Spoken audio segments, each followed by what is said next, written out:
উত্তর কোরিয়ার পাগল স্বৈরাচারী শাসক কিম জং উনের পাগলামি আইন ও শাসন সম্পর্কে জানে না এমন মানুষ কম রয়েছে, যে নিজের দেশকে কয়েদখানার থেকেও ভয়ঙ্কর করে তুলেছে, যেখানে জনগণ নিজের ইচ্ছামতো চলতে পারে না, স্বাধীনতার পরিবর্তে চিরজীবন কারাবাস কিংবা মৃত্যুর মতো কঠিন সাজা ভোগ করতে হয়। চলুন আজ এই স্বৈরাচারী শাসকের কিছু খামখেয়ালি শাসন সম্পর্কে আলোচনা করা যাক। জন্য সাজা। উত্তর কোরিয়ার কোনো জনগণ যদি দেশের বিরোধিতা করে বা সরকারের বিরোধিতা করে, তাহলে তার ৩ পরিবারের সদস্যদের সাজা ভোগ করতে হবে। সেই সাজা হবে অনেক ভয়ঙ্কর। অপরাধী ব্যক্তিকে কামানের সামনে দাঁড় করিয়ে উড়িয়ে দেওয়া যেতে পারে, অথবা তাকে উলঙ্গ করে হিংস্র কুকুরের সামনে মৃত্যুর জন্য ছেড়ে দেওয়া যেতে পারে। এমনই কঠিন ভয়ঙ্কর সাজা। নাম্বার 2, ইন্টারনেট নিষিদ্ধ। বর্তমানে আমাদের ইন্টারনেট ছাড়া এক মুহূর্ত চলা দুষ্কর, কিন্তু উত্তর কোরিয়ার জনগণের সরকারি কতগুলি উচ্চপদস্থ কর্মচারী ছাড়া বাকিদের ইন্টারনেট চালানোর কোনো অধিকার নেই। যদিও তারা কোরিয়ান ভাষা ছাড়া কোনো প্রকার ভাষার মাধ্যমে কম্পিউটার চালাতে পারে না। এখানে ফেসবুক, হোয়াটসঅ্যাপ ইত্যাদি কোনো ধরনের সোশ্যাল মিডিয়া নেই। কেবলমাত্র রেডিও ও কয়েকটি নিউজ চ্যানেল চালানোর অধিকার রয়েছে, যেগুলি কেবলমাত্র কিম জং উনের প্রশংসা করে থাকে। নাম্বার 3, কোনো সাপ্তাহিক ছুটি নেই অফিসে। প্রতিদিন কাজ করতে করতে আমাদের বিরক্ত বোধ হয়, আর রবিবার ছুটির দিনটি প্রতীক্ষায় থাকি। ওই দিনটি বেছে নিই প্রিয় মানুষটির সঙ্গে সময় কাটানো, মাংস ভাত খাওয়া, আর তারপর হালকা করে ঘুমে আচ্ছন্ন বা রোমাঞ্চকর পুঁথির মধ্যে নিজেকে হারিয়ে দেওয়া। এটাই তো আমরা স্বর্গ হিসাবে চিনি। কিন্তু উত্তর কোরিয়াতে এমন কোনো ছুটি নেই, প্রতিদিন আপনাকে কাজ করতে হবে। নাম্বার 4, বাবার মৃত্যুতে শোক পালন বা কান্নাকাটি না করলে সাজা। এটি আমার খুব হাস্যকর ও আজব বলে মনে হয়েছে। যখন কিম জং উনের পিতা কিম জং ইল মৃত্যুবরণ করেন, তখন তিনি ঘোষণা করেন তার পিতার সমাধির সময় রাজধানীতে সকলকে জমায়েত হতে হবে এবং শোক পালন করতে হবে। এটি না করলে কঠিন সাজা ভোগ করতে হবে। ফলস্বরূপ ওই দিন রাজধানীতে লাখো লোক জমায়েত হয় এবং কুমিরের মতো চোখে জল এনে মায়া কান্না শুরু করে। একজন এমন অভিনয় করেছিল যে অস্কার পাওয়ার যোগ্যতা অর্জন রাখে। নাম্বার 5, আঙ্কেলকে 120টি শিকারী কুকুরের সামনে ছেড়ে দেওয়া। কিম জং উন 2003 সালে নিজের আঙ্কেলকে 120টি হিংস্র কুকুরের সামনে মৃত্যুর জন্য ছেড়ে দেয়।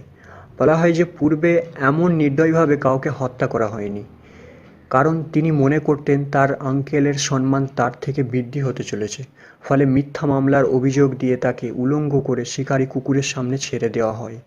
এই শিকারী কুকুরগুলি তাকে ছিঁড়ে ছিঁড়ে খায়, যা সকল প্রজারা স্বচক্ষে দেখে।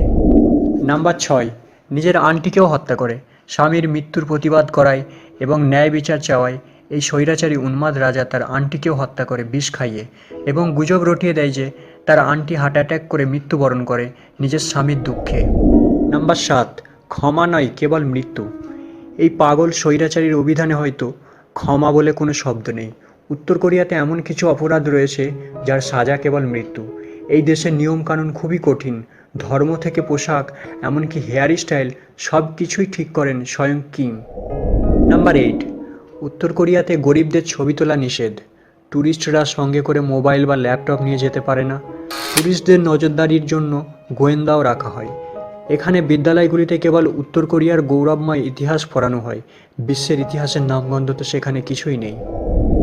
নাম্বার 9, ইচ্ছামতো চুল কাটতে পারবেন না। উত্তর কোরিয়াতে মোট 18টি চুল কাটার স্টাইল। এর মধ্যে মহিলাদের জন্য 10টি আর পুরুষদের জন্য 8টি। এই 18টির বাইরে চুল কাটলে আপনার হতে পারে কঠিন সাজা। এমনকি কিম জং উন যেই হেয়ার স্টাইলটি রয়েছে, সেটিকে কেউ নকল করতে পারবে না, তাহলে যাবে গর্দান। একমাত্র ওই হেয়ার স্টাইলটি উনি পারেন রাখতে। ভাগ্য ভালো আপনি এমন একটি দেশে জন্ম নিয়েছেন যেখানে আপনি ইচ্ছামতো হেয়ার স্টাইল দিয়ে টিকটক ভিডিও বানাতে পারেন।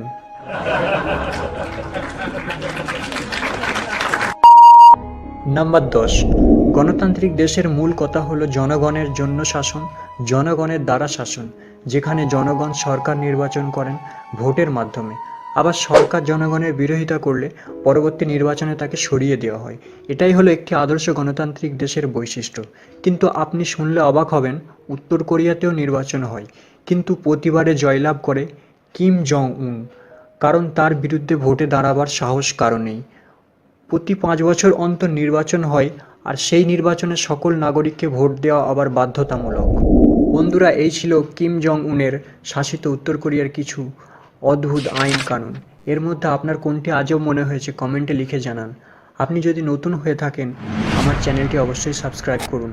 পরের ভিডিওতে কিম জং উনের নিজের সম্পর্কে কিছু আজব ফ্যাক্ট ও তার স্ত্রী রিসল জু সম্পর্কে কিছু এমন আজব ঘটনা তুলে ধরব যা শুনলে আপনি অত্যন্ত আশ্চর্য হবেন। আজকের জন্য এতটাই। পরের ভিডিওতে আবার দেখা হবে।